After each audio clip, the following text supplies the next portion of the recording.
Hey there, sports history fan. This is Arnie Chapman, aka the Football History Dude, and I'm here to tell you about an awesome way for you to rub elbows with your favorite podcast hosts here on the Sports History Network, while at the same time rooting for your hometown team this upcoming NFL season. You've been hearing all about our partner, Tailgate Fantasy, the past few weeks. Well, dig on this. Tailgate created a special Sports History Network league for our listeners, so we can put the word fan back into fantasy football together. It's free to join, and if you do so before the season kicks off, you'll automatically be entered into a drawing for a free t-shirt from one of our other partners, Home Field Apparel. It's a win-win-win! So hurry up today and head to sportshistorynetwork.com/tailgate for all the details.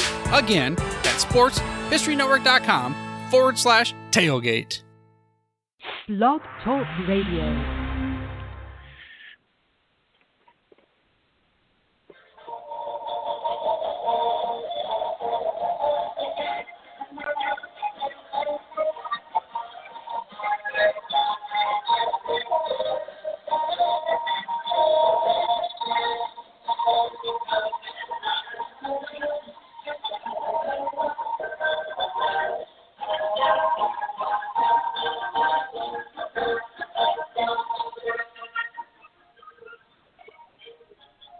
Tonight we will go back in time to seasons past, when 22 men graced the rugged fields of yesterday, fighting for one more first down, one more yard gain, one final score which would bring victory after 60 minutes of battle on the gridiron. Tonight we'll explore the world of Gridiron Greats.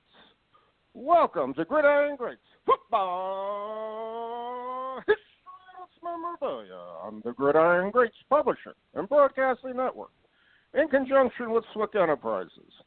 We're live from the Wallingford, Connecticut home of Gridiron Greats magazine, and I'm Bob Swick, publisher and editor of Gridiron Greats magazine, and I'll be your host for the show.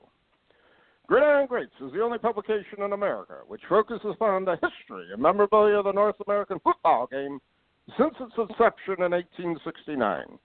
We cover 140-plus years of football history and memorabilia, and you can find us on the web at GridironGreatsMagazine.com.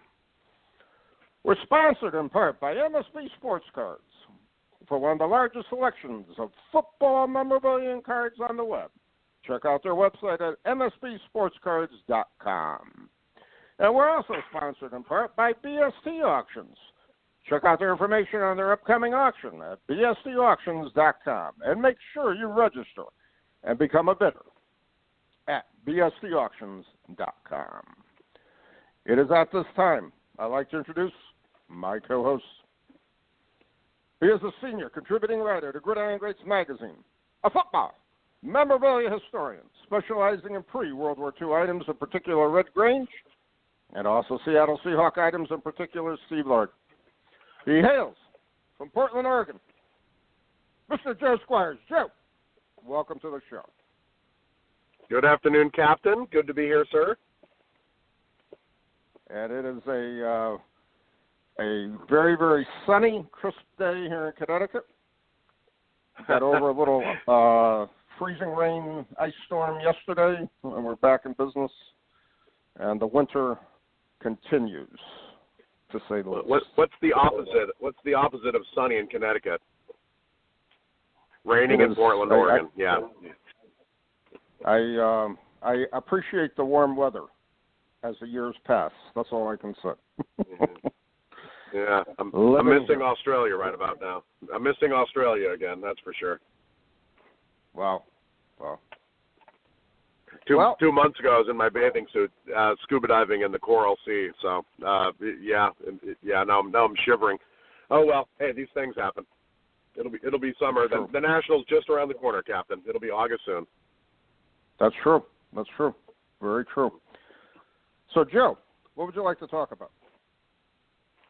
Well, there's several people have asked me. You, Bob Swick, being the ambassador of football, the captain of our hobby.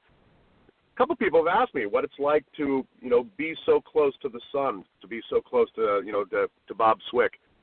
A couple people have asked me, what do you like, et cetera. And a lot of people don't know this, but my signature line is a picture of Bob smiling, on a couple sports card chat rooms, which always cracks people up. Didn't somebody at a national a couple years ago meet you and thought you were me because I keep your picture in my signature line? True. Didn't you True. tell me I had that? a couple people say, I had a couple people say to me straight out. They said, "Hi Joe, how are you?" And I said, "No, I'm not Joe Squires." And they got a little confused. I had to explain to them, and they picked it up afterwards. So I said, "You got to read a little more closely than that." Yeah, that's my tip of the hat to the captain is a picture of you. But so I had an idea. Bob and I bounce ideas off of each other for each show, and I basically told him, I said, "There's people who have asked more about you. I mean, you're the host of the show, but oftentimes, you've got an amazing collection. You've been in the hobby all of your life. You are kind of the hobby. Kind of interesting to turn the tides and interview you. And because trust me, if you weren't the host of the show, you'd be probably one of the first guests that would be on the show because you are the hobby captain. So I thought it'd be kind of interesting to turn the tables and interview you. So are you okay with that? I'm good. I'm prepared.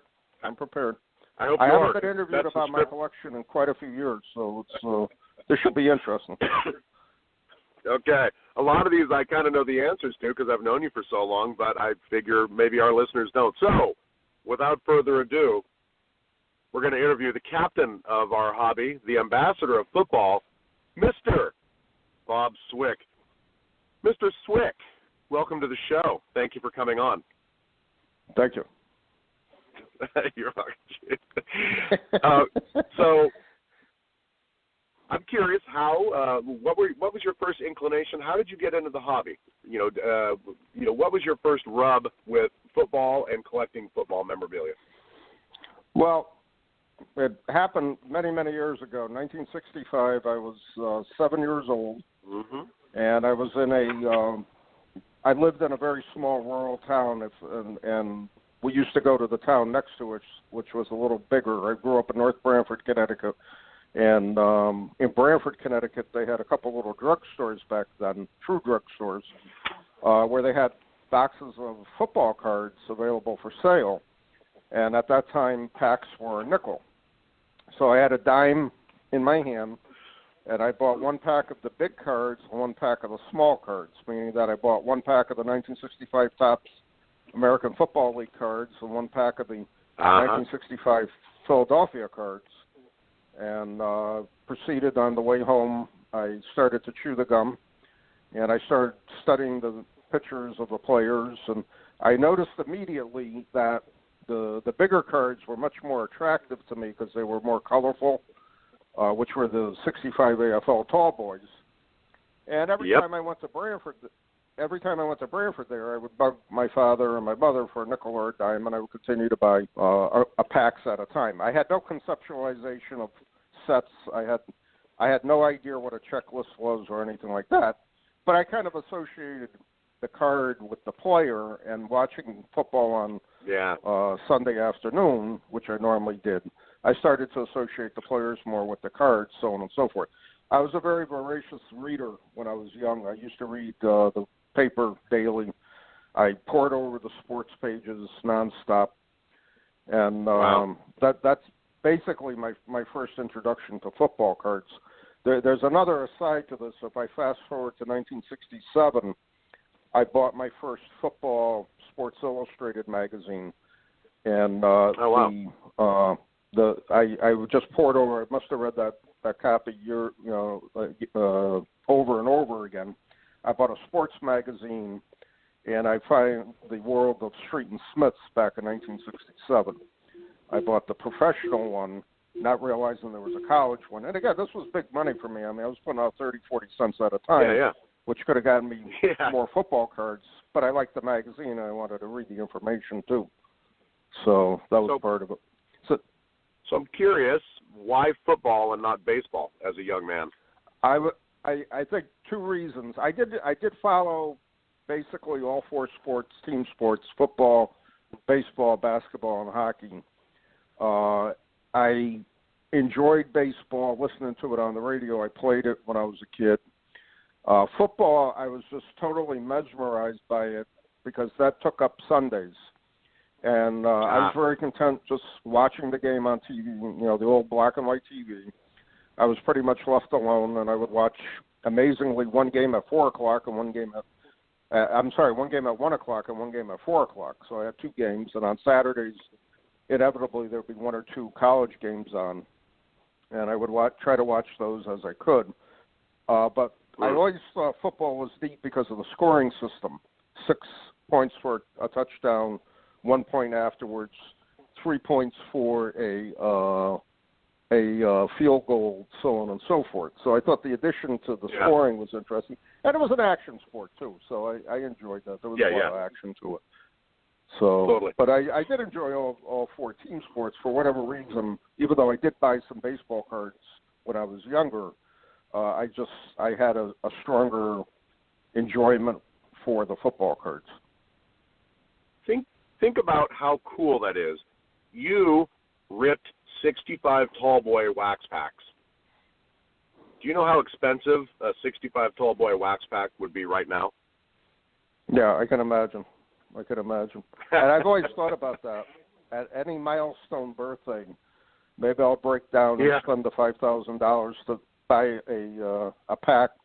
But then I don't trust the packs because to me they'll probably be a reseal or whatever. Not unless I buy a hermetically sealed, graded wax pack, and then everybody will be yelling at me that I just opened up, a $5,000 wax pack to get $5 commons or whatever type of thing.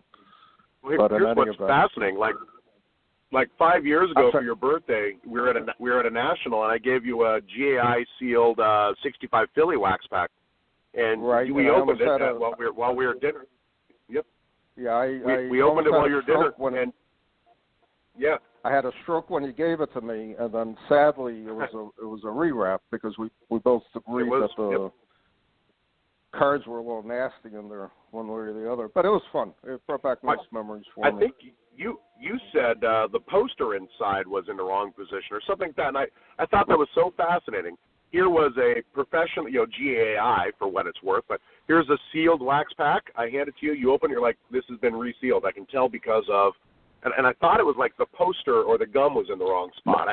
Something very technical.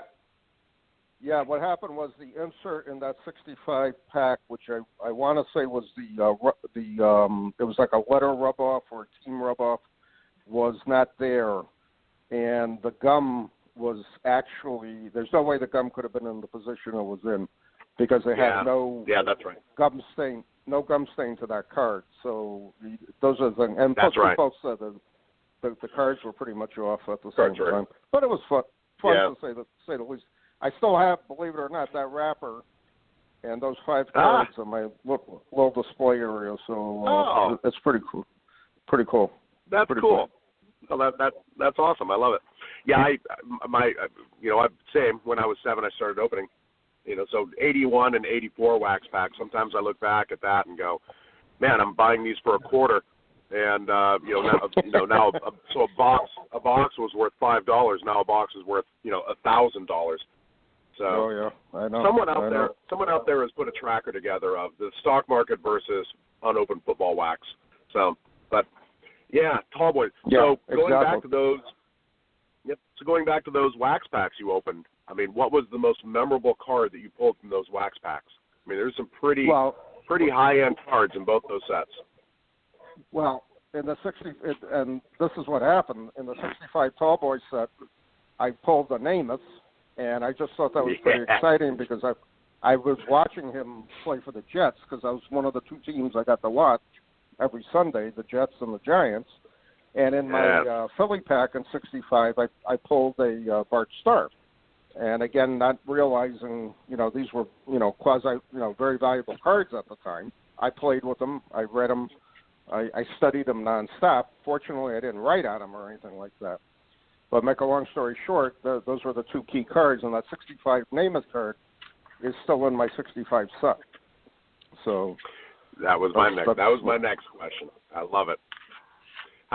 How many people in the hobby can say a card that they pulled when they were 7 is still in their set? I think I'm one of the few. So, So needless to say, needless to say, the captain is a little OCD when it comes to his collecting, even back when he was 7. Yeah, I guess I was. I was very guarded of things as far as ownership. I didn't have a lot of stuff, so I could still picture the shoebox I kept all my cards in, and I had it right by my bed on a nightstand, and I would just pull them out and look at them. That's what I did in the I love days. it. All right. Fast forwarding quite a few years, you're still a young collector. I always imagine you with a big bushy mustache, even when you were 7 years old. So you're a handsomely mustachioed young man, and you started writing for Sports Collectors Digest. Can you describe how you got into deciding, you know what, I want to start writing for this. I want to be involved in the hobby. I know enough about the hobby that I want to start contributing. Because that kind of was your segue into Gridiron Greats. Well, what happened was 1988, I got interviewed by Rich Marazzi, who wrote a feature of my football card collection, and my knowledge of football cards. And shortly afterwards, I was contacted by them asking me to write a column for them, or individual articles on oddball football cards, because there was really nothing being written at the time. So I started writing. I would do a bunch of articles, send them in. They used to do back then in 89 and 90 once a month big football issue with football cards, and they would publish one or two or all the articles that I would write, and then that led into asking them to. I really wanted to do a column on football publications, so I got my own column. It was called Turning the Pages. It lasted one and only issue, because right after that, we had the great purge of Sports Collectors Digest, where they basically let go every freelance writer they had. They had a new editor come in, and it was just a complete cleaning of the house there. Long story short, I fast forward to 1993.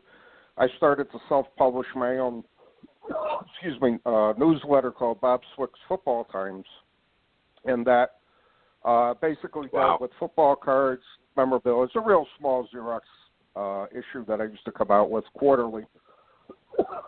And long story short, that lasted up to 1999. Frank Rose started Gridiron Greats roughly in 2002. I started writing for him about a year later, and then we transitioned. Frank got rid of the magazine. I picked it up in 2008, and that leads us to Gridiron Greats issue 59, which is in the mail right now. Wow. So Frank reached out to you. You saw Frank. Were you and Frank good friends? Because I remember when you bought Gridiron from him. I mean, that was big news in our hobby. Were you and Frank good friends? Well, we were more acquaintances than anything else. I mean, I knew Frank from the magazine. He knew me from my writing, and basically, he had to move on. He had other obligations. He couldn't do the magazine anymore, so I basically took it over to keep it going. And that's where we're still trying to, we're still doing what he started out to do back in 2002. So it's been a very, very interesting ride, to say the least. With the magazine. So, but Captain, I really believe we really have brought a lot of different card sets, information to the hobby. We try to grow and nurture the hobby. And I think that's probably since 1988 what I've been attempting to do with football cards and memorabilia. And hopefully the hobby will stay strong for many, many years. Well, Captain, you're obviously part of the hobby. You've seen a swath of the hobby for transpiring many decades. What do you think is the future of the hobby? Because I know even you stopped collecting modern day football cards because they're just too many. So what do you think is the future of our beloved hobby, my friend? I think eventually there'll be a major contraction in the amount of sets that are out there and the amount of cards printed. I also believe that collectors are going to be more difficult to come by in the future because they didn't get the start like I got or you got type of thing. Yep. But I think once people get the disposable income, they like buying their childhood memories. And for many of them, they'll remember stuff from the 80s, from the 90s, from the 00s, and they're going to start going back and trying to buy it.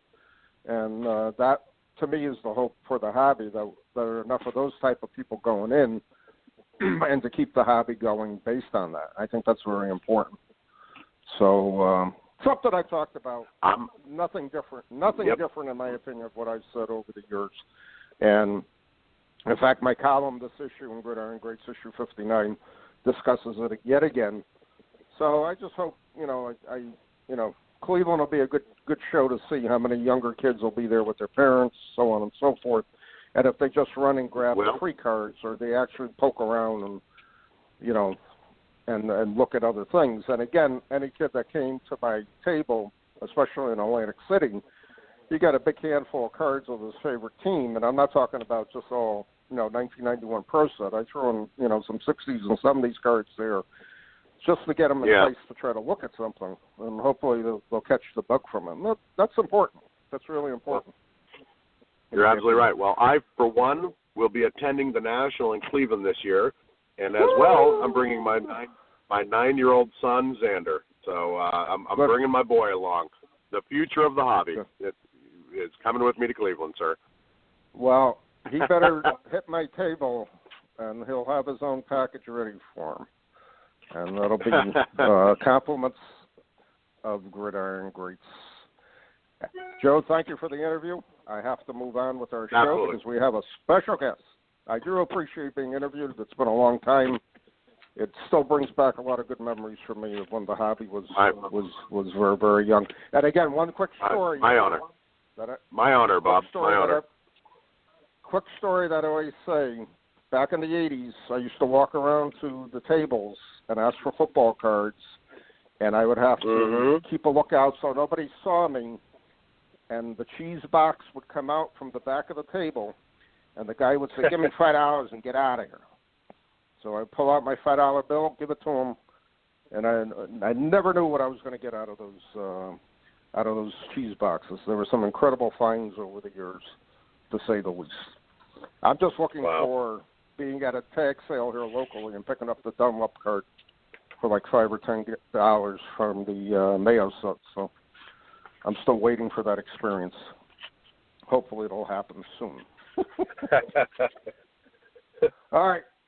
I'd like to welcome our special guest. He is the author of Fields of Friendly Strife and its companion blog, fieldsofriendlystrife.com. Combining 25 years of research experience with the insight of a former college football coach, he's blended the familiar and strange to provide insight into the evolution of football, the Rose Bowl, and the American experience during the World War I era.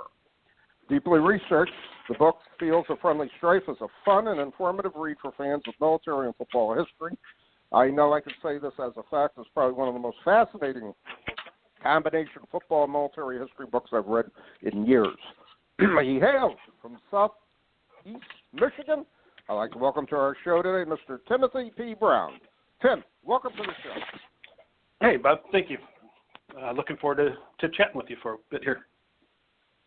I got to start off by saying that was a very, very interesting book, and it was the type of book that, and people who know me know when I read a lot, and I normally read at night, right before I go to bed. And that was the kind of book where you got to go to bed very, very early because it's the type of book you don't want to put down because you want to know what happens type of thing. And again, my wife Brenda always says, are you shutting the light off? Are you going to sleep?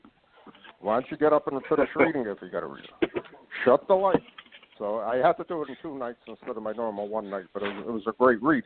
And I'd like to start off by asking you, how did you become interested in the Rose Bowl? And I know you did at one time, I don't know if you still do, collected the Rose Bowl memorabilia. Yeah, so, I think my kind of fascination with the Rose Bowl is probably maybe typical of, classic Midwestern kid. Grew up in a sports-oriented family, and, for me, New Year's Day and then especially the Rose Bowl was, just the ultimate in sports.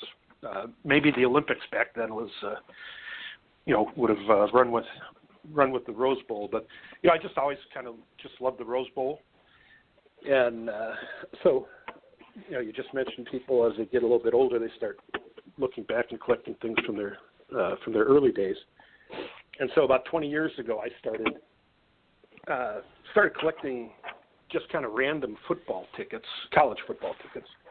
But just decided, there were tens of thousands of games and I could never collect them all, so I just narrowed it down to Rose Bowl tickets only.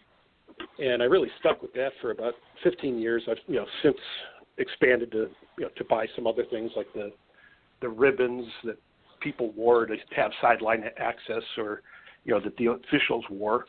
And now more recently, because of the book that I've written, I'm looking a lot, starting to buy a few things that are pre-World War II military teams, like the Quantico Marines and those kinds of folks. But I think I still could fit my entire collection inside of one piece of luggage. So it'd be tight, but I think I could still do it. So it doesn't take up a lot of space. Unfortunately, I can't say that, nor can Joe. But okay,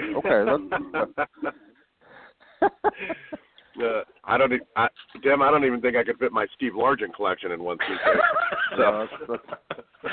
That's very true. Well, it was a good way to remain focused. Exactly. Hey, I'm ex-Navy. I was in the military for 6 years. I mean, I love the title of your new book.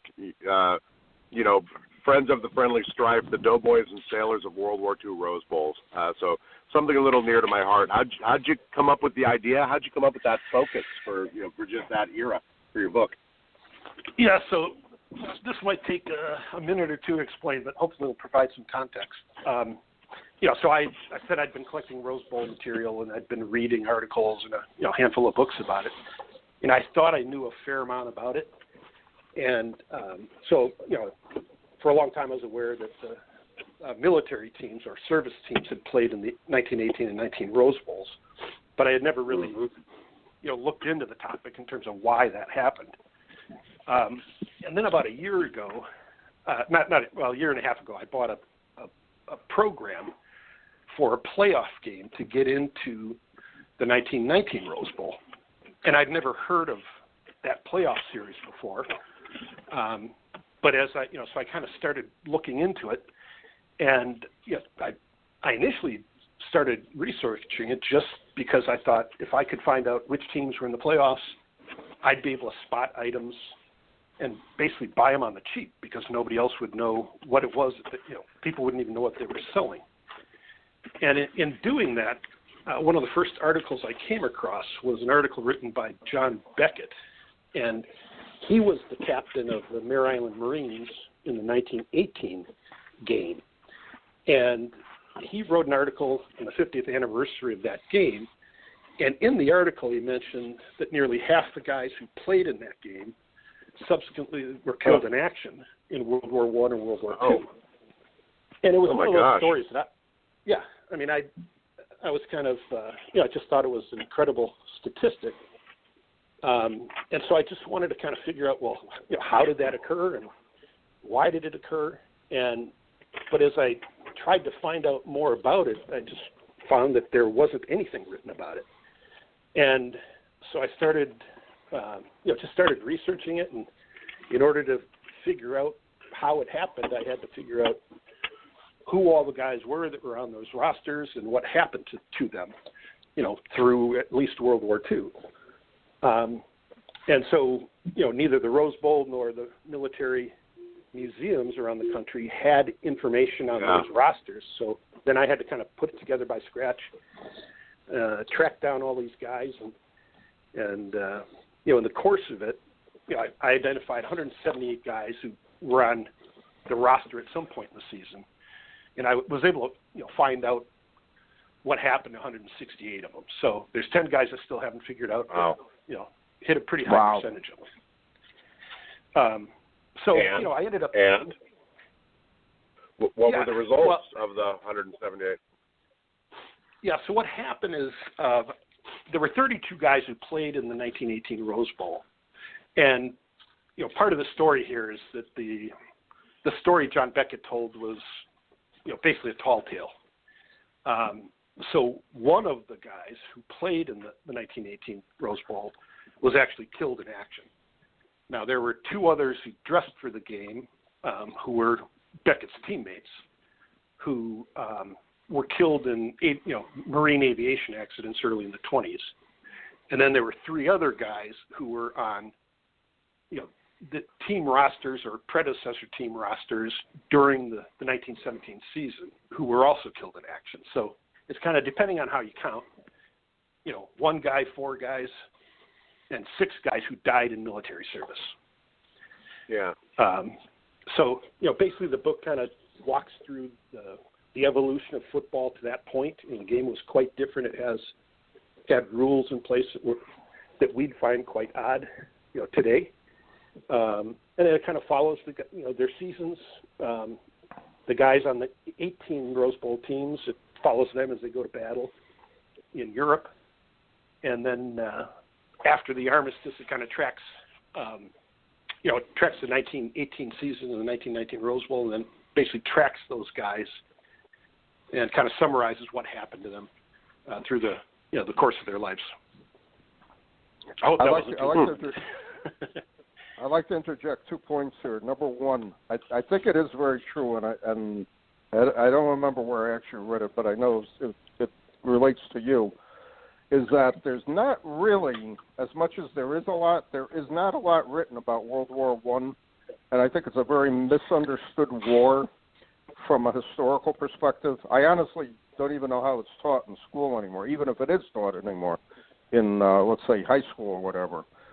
And at the second point, reading your analysis per basically those two seasons and tying everything in, to me was just an amazing piece of football history to read about. I hadn't had a clue about a lot of things that you had mentioned there with regards to, the players and the teams and so on and so forth. So to me, that's from a historical perspective, you really opened up a real, I don't even know a good way to explain it. You really opened up a very, very major area of football history that was previously unknown up to this point. Because in all the years I've read about early football, there's really very little, if anything, written about the early Rose Bowls, especially the war years.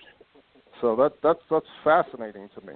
And it's a very, very interesting read based on that, and I have to applaud you on that, because that really must have taken a lot of time, a lot of effort, and really diving into a lot of different areas of research just to try to come up with that information. So I definitely wanted to point out to our listeners, and especially for those who haven't picked up the book yet. Tell us a little bit about your blog pertaining to the book. Yeah, so you mentioned it earlier, but the blog is fieldsofriendlystrife.com. And if you're listening to the podcast, you might want to open it up, because I will talk in a minute about my collection that's displayed there. But so it basically was I opened the blog for really two purposes. One is just to market the book and have a place for people to go to, get the links to go buy it on Amazon or wherever it may be. So some of it's just pure, marketing the book. But then on an ongoing basis, what I'm doing is writing blog posts to just kind of fill in the gaps. So there were lots of stories that were left on the editing room floor in writing that book, but I just felt like they were still worth telling. So some blog posts are really they're literally pieces that were almost word for word out of earlier drafts of the book. But I'm also doing things like other things that I'm doing is kind of a today in history look. So I'll post one tomorrow, for instance, about something that happened 100 years ago tomorrow, where a guy who was injured in the 1918 Rose Bowl, spends a couple of weeks in the hospital in Pasadena, and then finally gets back to Mare Island tomorrow, so January 19th, 1919, or 1918, I should say. So, I try to do some things where it's talking about a day in history, but really just using that as an excuse to talk about some kind of broader issue. In his case, it's kind of knee surgery, what knee surgery was like, or the fact that they didn't do knee surgery, back in those days. So it's just an example of that kind of thing. And then I'm also going to be doing some writing about the evolution of the game, and really hoping to try to get some coverage of just what I think of as kind of quirky issues. So when did people first start using kicking tees, or when did referees start wearing shirts that had stripes on them?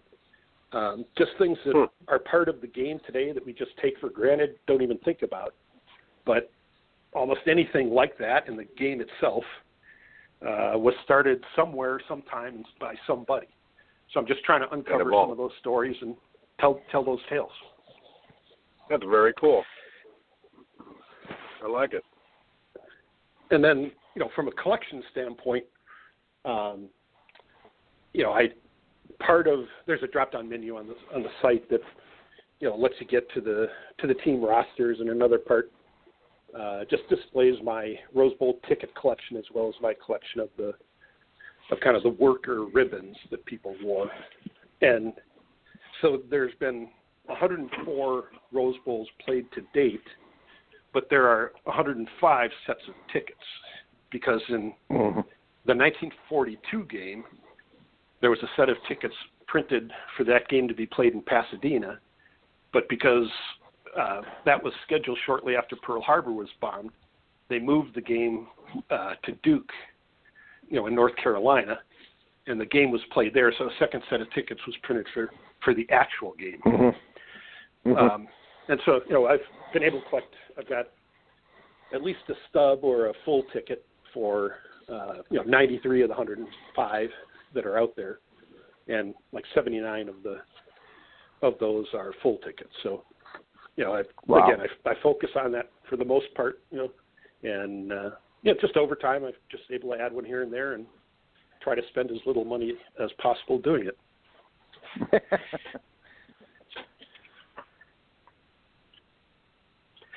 The other thing too is, if, for people that are interested in reading some of these articles or blog postings, I've also got a Facebook page, and then I tweet out the blog posts as well. So kind of whichever method people prefer, latch on to one of them, and you'll get updated whenever a new posting comes out. Very cool. Hey, you just touched on that, that Rose Bowl, from 1941 that that was in Pasadena after Pearl Harbor. I actually have a ticket from that Rose Bowl, from the Pasadena one, and I have it just because I'm ex-military, and Oregon State played in that game, didn't they? Yeah, Oregon State played Duke. Yeah, played Duke. Okay. Yeah, I think I have it because Oregon State. Yeah. There's another good book written about those teams that's out there. People can find that. It wasn't written by me, but you can find that out on Amazon. Yeah. So even within my collection, I have a Rose Bowl ticket from that historic game because it was canceled from Pearl Harbor. Do you have any? Obviously you mentioned you collect Rose Bowl tickets. Do you have any favorite items, any collectibles from the Rose Bowls that have caught your eye, that are your favorites? Yeah, I really have. There's probably three favorites. Definitely my number one is, it's not a ticket, but it's an Usher's ribbon from the 1918 Tournament of Roses. Wow. So the Rose Bowl name itself didn't come into play until 1923, when the Rose Bowl was actually built. So just the fact that isn't, I've got some game tickets and some other items from the seasons that the 18 and 19 teams played in. But that's the only one that is the only item I've ever acquired that is directly related to the game. The playoff game program that I mentioned earlier that kind of got me started on this whole thing, that's also one of my favorites. It's one of those, back then there were a fair number of football programs that were printed on paper or cut out so that the program was the shape of a football. And so it's just kind of a neat looking item, you know. And here and there I've picked up a couple others of those, you know, football shaped programs. And then that goes way back. I have a Carlisle Indian program. I think they played Brown, you know, from 1911 or 1912, where it's shaped like a football. It's pretty fascinating. Yeah. Well, you know, Carlisle was, you know, Pop Warner was coaching there during that time. Jim Thorpe was playing during that time. So, I mean, they were a top program. I've heard of those two gentlemen. Yeah, they seem to come up every once in a while. Probably my third favorite is a relatively recent item, but I have a full ticket for the 1994 Rose Bowl game. And, you know, on the surface, it's like, well, who cares? But I grew up in Wisconsin, and that was a game, you know, it was the first time the Badgers had been in the Rose Bowl for like 31 years. And so everybody who could possibly do it, you know, got out of the snow in Wisconsin and flew out to get a little sun in Pasadena. And a lot of them got there, and the travel agency that they booked with couldn't come up with the tickets that they had been guaranteed. And so, you know, what was a hot scalpers market got even crazier.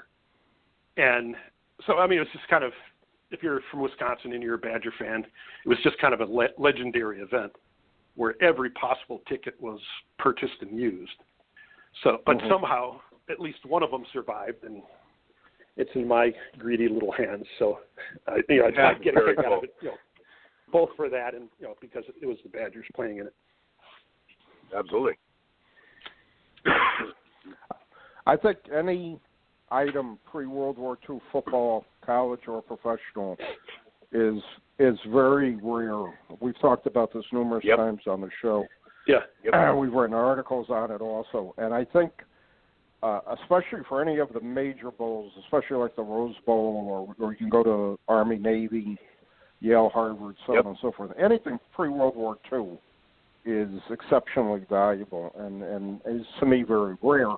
And I still don't understand, for the life of me sometimes, why the prices for those items are so, for lack of a better term, cheap compared to other items. You know what I mean?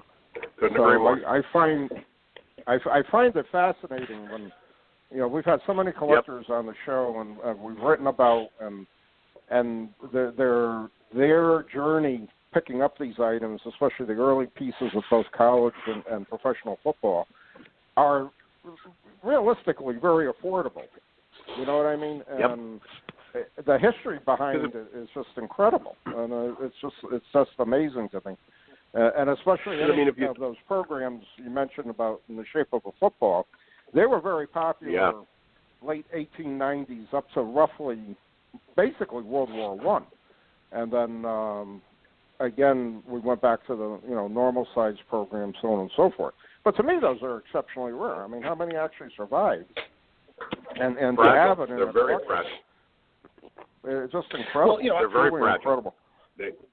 They weren't bound like a normal magazine. They a lot of them had like laces. They had laces. So and that wears away. But we've talked about what think about 50,000 tickets handed out to a Rose Bowl. How many people get inside and just throw their tickets away? And then how many people go home and throw the ticket away? And then how many people, how many fires, how many floods have happened? And Bob here has mentioned before, paper drives of the war where people scrapped everything. I mean, and just, attrition. I mean, how many of those tickets got thrown out and how many have survived, 60, 80, 100 years worth of, tragedy, worth of losses. So they're so rare. I agree with you, Captain. I can't believe how cheap some of these are. Exactly. Yeah, I think exactly. They're just, I agree. They're rare because there's a lot of things I've looked for and have never even seen an image of. Especially some of the early Rose Bowl tickets, etc. Oh wow. But I think some of that is, football. I think is still very much. The collectors I talk to, a lot of them are focused on one team. It's they're Michigan fans or Alabama fans or Georgia Tech fans or whatever school it may be. And so there could be a cool program for Auburn, but they don't care about that. They care about the Alabama program. Right. So I think, maybe it's part of, maybe that kind of regional and state-specific, school-specific, fascination is what keeps prices relatively low. Good point. Well, to me, it's also a question in football, especially. I think there are many more specific team, college collectors, individual player collectors than there are in the other sports. And I don't know many generalized collectors of football cards and memorabilia. I could probably name off the top of my head maybe 4 that I actually know in all the years I've been in the hobby. Everybody else is pretty much a generalized collector, I'm sorry, everybody. Other people are a specific collector, meaning a college, a team, big Packers collector, a big, like you said, Alabama collector, so on and so forth. So I think that's the difference in our sport as far as collecting is concerned. But at the same time, I think we all agree a lot of this stuff is just so way undervalued. It's not even funny. But again, it also has to have a demand for it too, and that's the other problem. There's no demand. The price is not going to be there. Do you have Tim? Yep. Do you have any interesting stories about writing this book that you could share with our audience? Yeah. How long is this podcast going to be? Because I could go up. All right, you're going to have to summarize it. You got 4 minutes on this book. Yeah. So that was good. There's just a lot of things. Talking about that playoff series, one of the things that was fun to find out was that, that was, if not the first football playoff series, it was surely one of the first, and, the first for that high level of a game. And, so as they laid out an elimination tournament, and one of the things they failed to do was to figure out what would happen if 2 teams tied a game. And so, one of the teams, 2 of the teams tied. And so basically the Rose Bowl committee had to, vote and say, okay, this team is going to advance. So, it's like anything. You try something the first time and you don't get it right. And that's what happened in there. Figure it out. That same period, in that same, playoffs actually. So Mare Island sits in extended San Francisco Bay. So while most teams traveled by train to get to their games, Mare Island often traveled by boat. And in the playoff series, their first game in the playoff series, they played Mather Field, which is an air training field up near Sacramento. And the guys from Mather Field actually flew to the game, but they didn't fly commercial. They flew the planes. They were the team players were pilot, trainees. So they flew, 1-seaters, 2-seaters, and then went and, landed and drove over to the game. And a third team that was in that playoffs was the San Pedro submarine base, and they had a game in San Diego, so they traveled to the game by submarine. So, I got to believe it was one of the very few times that a football team, that they traveled to an away game by submarine. So, that was kind of fun. But, the guys themselves, the players, the 17 of the guys that played on these teams, and they were mostly guys from Great Lakes because, pro football developed in the Midwest and, East. But 17, guys from these teams played in the NFL.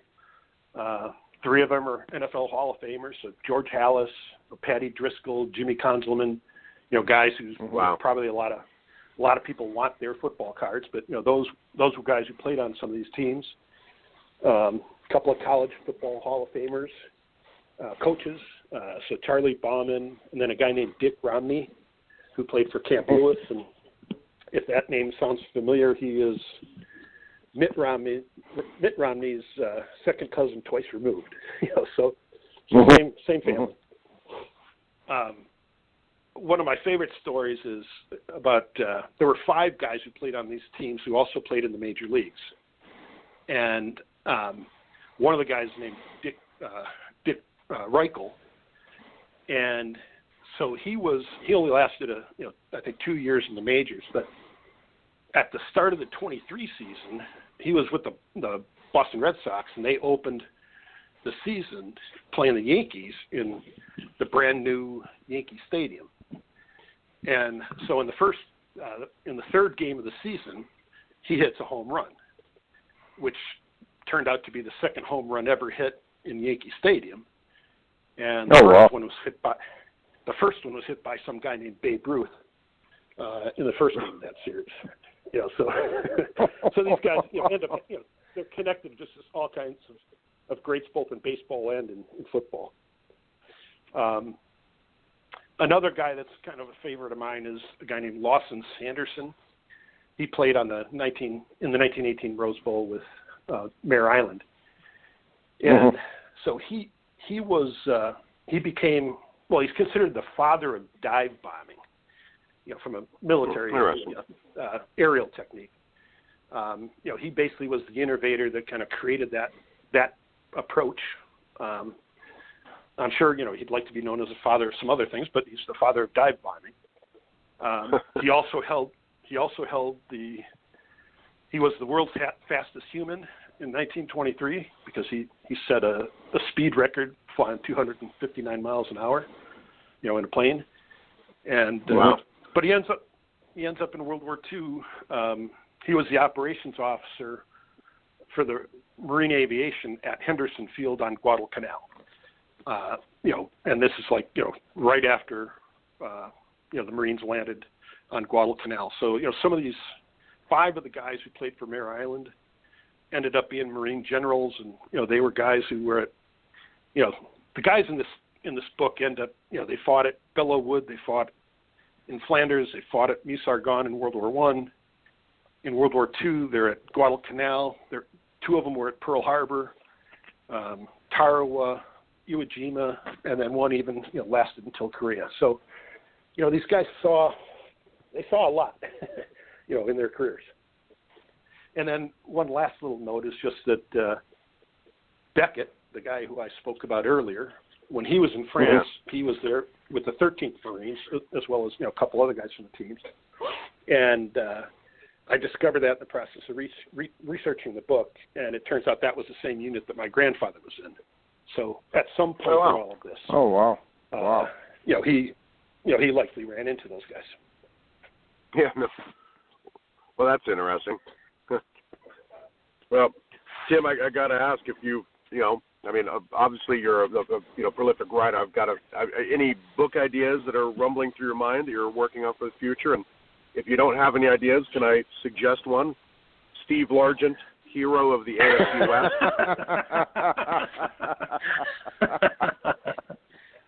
That should be a Pat bestseller if there ever was one. Yeah, I would need a pretty big advance to write that book.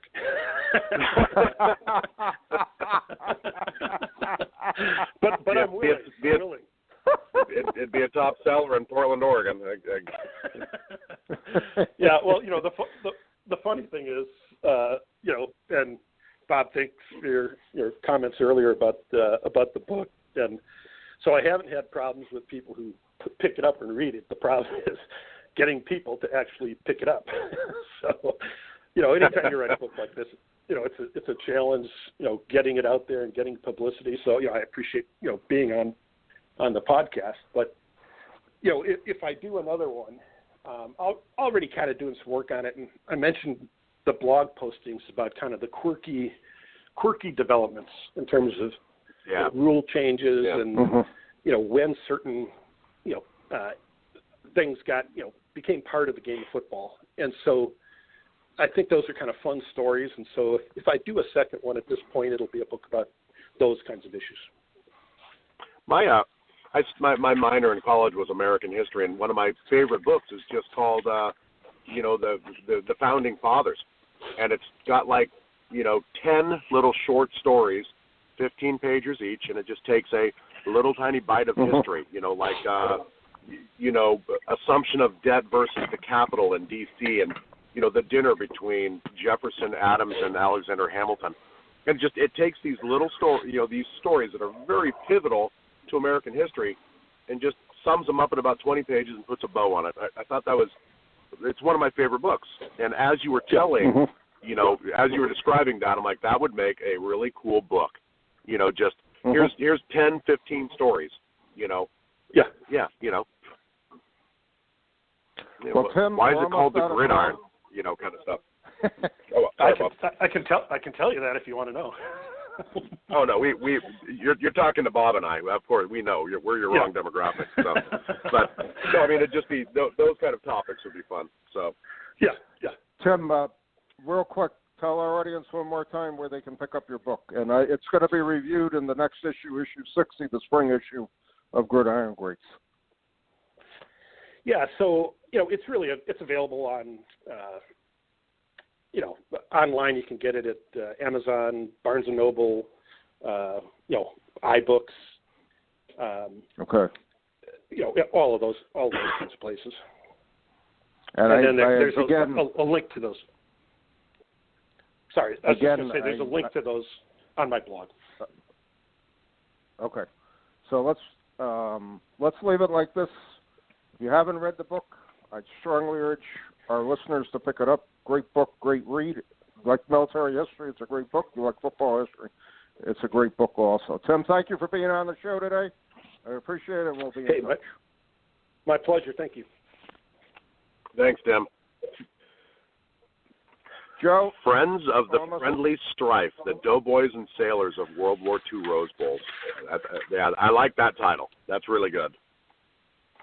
It's a great book, believe me. And, again, I really learned a lot, again, with regards to I've never been overly big on different bowl history. It's just too much out there. And today it's a mess because there's, a couple thousand bowl games, every year. They become meaningless after a while type of thing. But, the classic, the Cotton Bowl, the Orange Bowl, the Rose Bowl, those are, true bowl games. And the history behind them are just incredible. Joe, we're almost out of time. We're going into our 2-minute warning and wrap-up. I'm going to hand off to you. What did you pick up on in our show today? The image of a young, mustachioed Bob Swick opening up a wax pack of 65 tall boys, 7 years old, and pulling out a Joey Broadway Namath card. And fast forward a couple years, 53 years, and that card is still in your collection. That is an image that is in my mind, and you know what? I'm quite okay with that, Captain. That's a good image. Well, I look at my 65 set. Actually, I look at my 65 top set, 66, 67. I look at my Philly sets of 65, 66, 67. The bulk of all those three sets are basically cards I had when I was a kid. And I could pretty much tell you which cards I had to buy over the years to complete the sets. And I if I had to get rid of everything, I couldn't get rid of 64 to 67. The 64 to 67 Philly run and the Topps run from 64 to 60. I can't get rid of those. Those are going down to the end. Yeah. Those are sets to me that are true representative of my youth and great memories that I had. Opening packs, collecting them, so on and so forth. It's just the memories are just unbelievable. And as I get older, I guess I appreciate it more and more. Where my roots were as far as collecting is concerned, as compared to what we see today in a lot of cases. And I think in your generation too, Joe. You have a lot of good memories of when you opened packs and made stuff and so on and so forth. And I think that's what a lot of the hobby's about.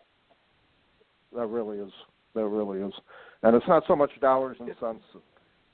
It's more the memories you have, the information you gather from it, so on and so forth. I could care less if my set grades out at anything. Nobody's going to encapsulate any of my 64 to 67 cards, whether they like it or not. You know what I mean? So, it's just not there. Not there. Yeah. How many pieces of gum could you fit in your mouth, as a young 7-year-old boy, Bob? At the most, it was like three or four at a time, and then my mother would be screaming at me. And believe me, I had a ton of cavities when I was a kid. And I still remember going to the dentist back then, the archaic dentist where they used to drill, and the agony of it was just incredible. So it really, I ate a lot of sugared gum, and I paid for it as the years go on, to say the least. All right, down to 30 seconds. 30 seconds real quick. We're sponsored today in part by MSB Sports Cards. Please check out their website, msbsportscards.com, and also in part by BST Auctions. Check out their website, bstauctions.com. All right, we're down to about 15 seconds.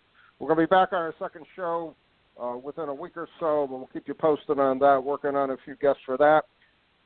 Issue 59's in the mail, Gridiron Greats. If you're not a subscriber, check out our website, gridirongreatsmagazine.com. Joe, thanks for being on, and we'll be talking. As always, thank you, Captain.